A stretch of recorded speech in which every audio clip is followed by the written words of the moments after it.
Kanal K. Pas tous. Ceux que le mieux régner. Est-ce que Marie-Paul Babli, hein, on sait que vous allez partir bientôt. Est-ce qu'il y a des bons et des mauvais coups d'État selon vous?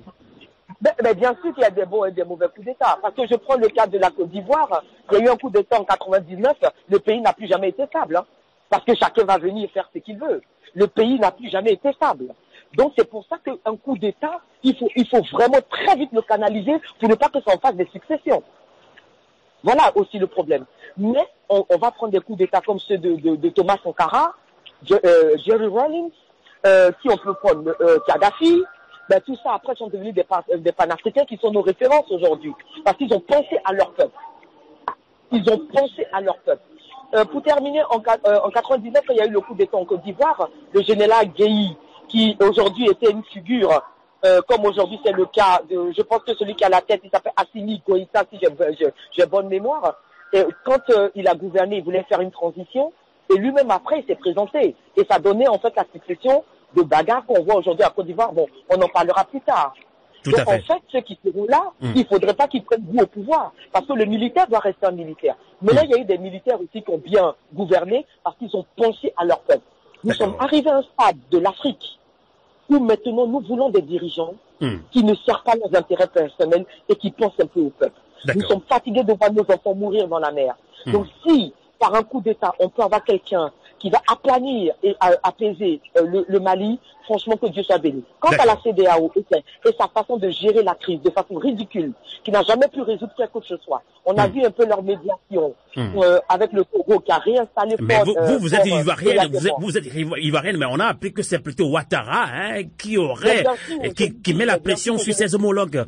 Mais bien sûr, parce qu'ils veulent que ATT revienne. Il faut qu'ils comprennent que ce n'est pas possible. ATT était déjà vomi. Mais le problème, c'est qu'il met la pression parce que sa médiation au Mali a été une catastrophe. Donc, c'est un peu en fait, quand je vois que ce sont ces gens-là qui sont des médiateurs, qui eux-mêmes sont contestés dans leur pays, je vous dis que même la CEDEAO est à revoir. Et en fait, quand on met des sanctions sur le pays, il faut aller crescendo. On peut contrôler le coup d'État et aller pas. Mais mettre des embargos sur les populations, alors là, je dis non. Même la CEDEAO est complètement à revoir. Vous vous rendez compte qu'on a un gros travail à faire en Afrique et on n'est pas sorti de l'auberge. Mais déjà, ça commence par mettre à la tête quelqu'un qui pensera au peuple malien et qui servira les intérêts de l'Afrique et pas ses intérêts propres ou les intérêts occidentaux. Voilà ce que je pouvais dire pour l'instant. Merci beaucoup Marie-Paul Babli, juriste enseignante en droit et conférencière activiste ivoirienne. Alors là, comme vous n'avez pas beaucoup de temps à nous accorder dans ce débat, on se retrouve samedi prochain. Merci et bonsoir. Et nous continuons le débat avec nos invités. Nous invitons avant de relancer Amina Fofana depuis le Mali. Amina Fofana, architecte de formation et activiste malienne. On va prendre tout de suite Johannes Bavon, secrétaire général du Front des architectes de la République phare au Togo. Bon, monsieur Bavon, rebonsoir. Rebonsoir Sylvain, rebonsoir à toutes et à tous. Je salue en passant les invités qui sont en ligne en ce moment. Tout à fait. On parle de la chute de Ibrahima Boubacar Keïta au Mali. Doit-on parler de coup d'État ou de début d'une révolution populaire au Mali? Selon vous, c'est quoi au juste? La qualification de cette situation en coup d'État ou non est très importante parce que nous pouvons, par cette qualification, déterminer la responsabilité des auteurs de la situation qui prévaut actuellement au Mali. Nous avons un groupe de militaires qui ont agi et il faudra réellement bien qualifier la quintessence de leur action parce qu'il ne s'agira pas seulement de politiser la situation par des notions de coup d'État ou bien de révolution populaire, parce que chaque notion en son sein nous garantit une responsabilité à fixer pour les auteurs.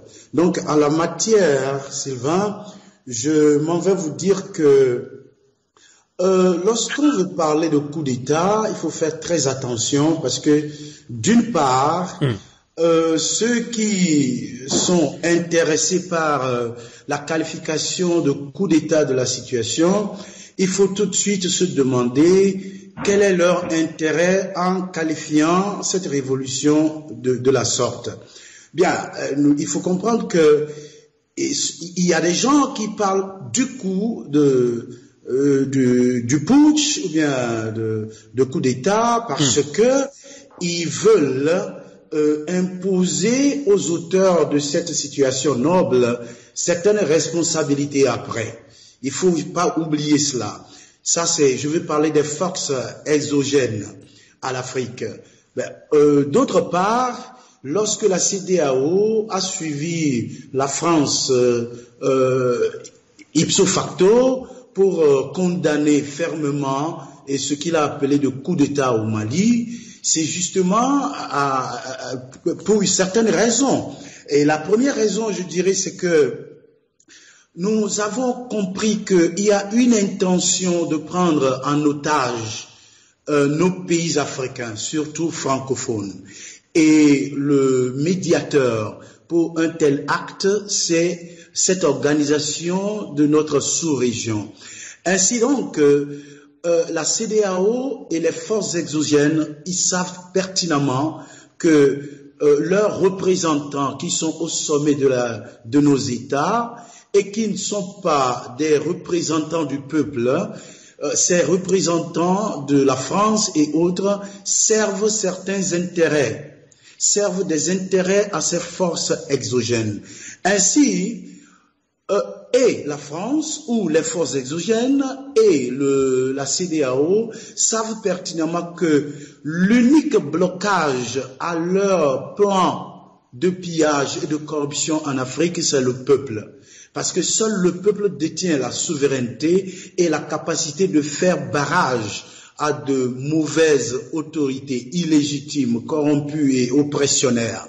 Donc c'est la raison pour laquelle nous voyons dans cette qualification de la situation en tant que coup d'État, nous voyons une manière de museler le peuple, de déposséder le peuple de son pouvoir de faire barrage à ces autorités qui ont des plans et des objectifs machiavéliques contre le continent africain. Donc nous devons aller au-delà de cette situation et comprendre que les facilitateurs des bévues au sommet de l'État en matière de gouvernance, en matière de domination, de pillage et par les forces exogènes, c'est cette même CEDEAO. Donc, il ne faut pas tout de suite tomber dans le panneau en croyant que parce que la communauté internationale, entre guillemets, et la CEDEAO qui se disent voici un coup d'État, donc on doit qualifier la situation de coup d'État. Alors je m'en vais répondre en disant au regard des faits, au regard des circonstances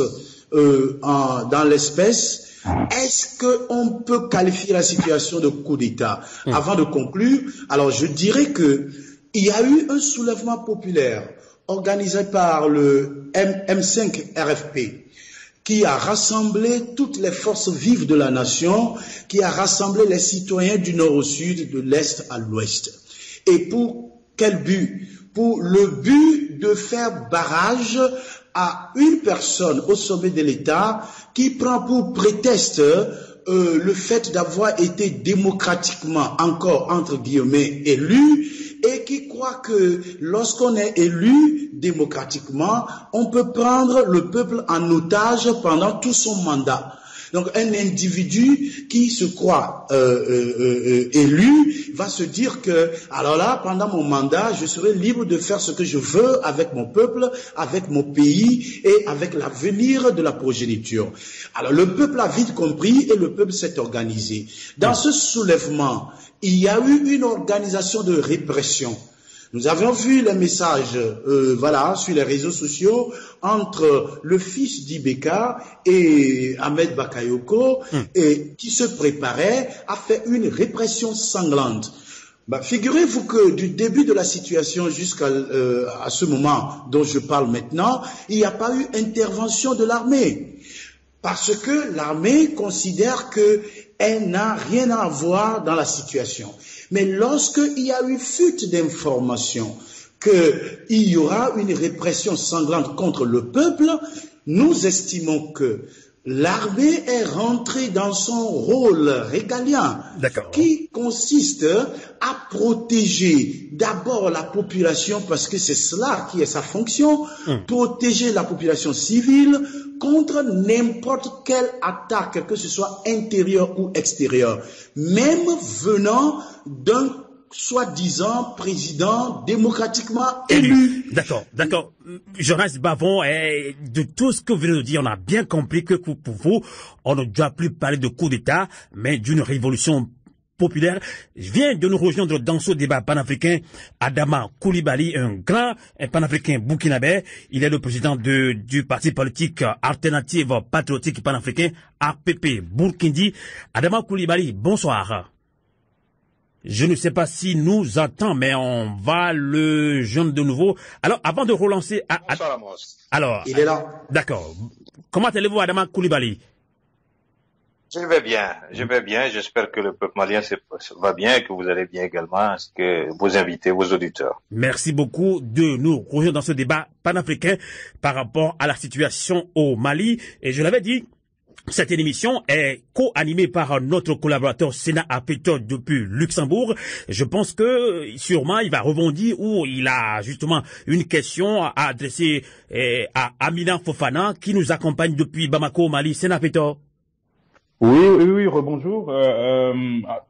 Oui, j'avais deux petites questions aux premiers intervenants, dont Madame Aminata Fofana et Monsieur Bavon. Mais peut-être que pour souci d'équité, peut-être qu'il serait plus adroit de passer le micro à Monsieur Coulibaly pour se prononcer, ne serait-ce que sur la qualification, que ce soit juridique ou personnel de ce qui se passe actuellement au Mali. Est-ce que Monsieur Coulibaly, vous parlez de coup d'État militaire ou d'une révolution populaire? C'était ça la première question. Adama Coulibaly. Eh bien, merci. Ce qui se passe au Mali, au Mali est une situation très particulière et par rapport à ce qu'on a pu connaître ailleurs, dans d'autres pays, il y a plusieurs années déjà. Ça me fait penser à ce que le Burkina a connu en 2014. Il y a eu des soulèvements populaires et au point que, avant l'intervention des militaires, le président Compaoré a été poussé à la démission. Il y a eu une répression, il y a eu des tueries. Le RSP a ordonné, qui était le régiment de sécurité présidentielle, a ordonné des tirs. Il y a eu des victimes. Le président a démissionné. Et ensuite, il y a eu un moment de flottement et c'est là que l'armée a intervenu maintenant, comme pour subtiliser en fait la victoire populaire. Donc, en ce qui concerne le Mali, il y a quand même des points de ressemblance. En ce qui concerne le Mali, il y a eu quand même un soulèvement populaire. Donc, on peut dire que c'est l'aboutissement de quelque chose. Rappelez-vous ce qui s'est passé avec la révolution russe. Il y avait des manifestations un peu partout, des soulèvements. Il a fallu une implication des militaires à l'époque pour qu'il y ait la révolution, notamment la révolte la mutinerie du cuirassé Potemkin et d'autres secteurs. Et rappelez-vous aussi, il y a un autre exemple au Burkina en 83, lorsque Thomas Sankara et ses compagnons ont fait leur coup d'État. Là, c'était clairement un coup d'État. Il y avait eu certes des problèmes à la tête de l'État et il y avait eu quelques manifestations qui n'étaient pas aussi populaires que ça, mais ça s'est réglé avec la voie des armes. Là, c'était clairement un coup d'État classique qui a été sanglant. Pour en revenir au Mali précisément, j'ai pris ces exemples-là pour qu'on se comprenne bien. Pour en revenir au Mali, il y a eu des manifestations. Il y avait véritablement de la mauvaise gouvernance, de la corruption, de la concussion, tout ce qu'on peut dire en termes de qualificatifs dans la malgouvernance. Il y a eu des manifestations, il y a eu des morts. Il y avait une résistance du pouvoir. Donc c'est l'aboutissement de ce que souhaitaient les insurgés, ceux qui étaient dans la rue depuis le 5 juin. Ceci étant dit, c'est clairement un coup d'État militaire. C'est clairement un coup d'État militaire qui intervient dans une situation particulière en soutien à une situation induite par une mobilisation populaire inédite dans le pays. Donc là-dessus, mais c'est un coup d'État particulier, en ce sens où les militaires qui ont... Particulier ou salutaire? Particulier ou salutaire? Particulier. Ce qui est salutaire, c'est l'action du peuple. S'il n'y avait pas eu l'action du peuple, je pense pas que ce coup d'État aurait fait recette. La preuve en est que les militaires ont profité donc de cette mobilisation populaire inédite. Et ils ont pris leurs responsabilités. Il faut savoir qu'en Afrique, il y a une entité qui a été bien organisée, bien structurée, qui est ordonnée, qui a la puissance, qui a la puissance des armes, c'est l'armée. Et cette armée a été utilisée à des fins de domination de nos pays lorsque les dirigeants n'agissaient pas dans le sens que souhaitaient certaines forces, que ce de l'intérieur ou de l'extérieur. Et là, c'est très différent aujourd'hui. C'est une partie de l'armée qui a décidé qu'on ne pouvait pas laisser le Mali basculer complètement. Donc, ils sont venus en soutien. Dire que c'est salutaire, c'est comme si le peuple n'était pas suffisamment mature et suffisamment bien organisé pour conduire cette mutinerie jusqu'au bout. Ceci étant dit, c'est des militaires patriotes, ça se voit tout de suite dans les premières décisions, dans ce qu'ils sont en train de décider. Ils sont venus parachever l'œuvre patriotique qui avait été menée par le RSP M5. Donc c'est un coup d'État avec des types particuliers et qui est favorable pour le moment au peuple malien. Merci. Adama Coulibaly. Et rapidement, Sénapéton, je vois que Amina Fofana depuis le Mali nous a encore rejoint. Entre-temps, on a été coupé. Je pense que vous avez une ou deux questions à soumettre à Amina Fofana depuis le Mali. Oui, exactement. Rebonjour, Madame Fofana. Ma première question, elle est celle-ci.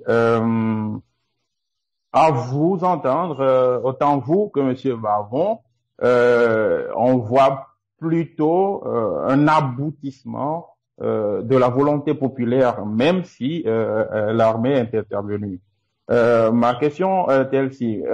J'ai pressenti un certain amalgame entre la qualification des acteurs de ce qui est advenu au Mali. C'est-à-dire, quand on qualifie nos chefs d'État, dont IBK, de représentants à la tête de l'État de Mali, de l'oppresseur ou bien de la force exogène qui serait la France, notre lecture de la situation depuis quelques semaines est que même les tenants, bien les principaux responsables de ce soulèvement populaire reconnaissent avoir milité ou en tout cas d'avoir voté en faveur d'IBK pour ces deux mandats. L'imam Diko aussi l'a affirmé. Donc, peut-on parler d'IBK en termes de non-représentant de la volonté populaire dans ce cas précis? Ça, c'est ma première question. Amina Fofana. Je préfère répondre question par question. Ça me laisse le temps de bien parler et de bien commenter. Allez-y. En effet, IBK, c'est un cheval de Troie de la France et de l'Occident dans notre pays et contre l'Afrique de l'Ouest de manière militaire, de manière c'est de l'occupation quoi à travers les bases militaires. Et nous savons bien, très très bien le rôle de ces bases militaires en Afrique. Donc, IBK, il a été élu en 2013 de manière spectaculaire par les populations qui ne s'attendaient pas à ces agissements-là, à son agenda caché avec la France et leur communauté internationale autoproclamée. Mais en 2018, les Maliens se sont rendus compte qu'ils ont fait une erreur. Donc, c'est la France qui a nommé IBK, c'est clair et net, en 2018, avant même la proclamation des résultats par la Cour constitutionnelle, la France est sortie saluer IBK. Donc, il n'a pas du tout été élu en 2018, je le clarifie. Il a été nommé par la France pour parachever leur œuvre diabolique à piller le Mali et à créer le génocide au Mali. Voilà, si cela est suffisant pour votre réponse. D'accord. Radio à vous l'été, l'esprit patriotique.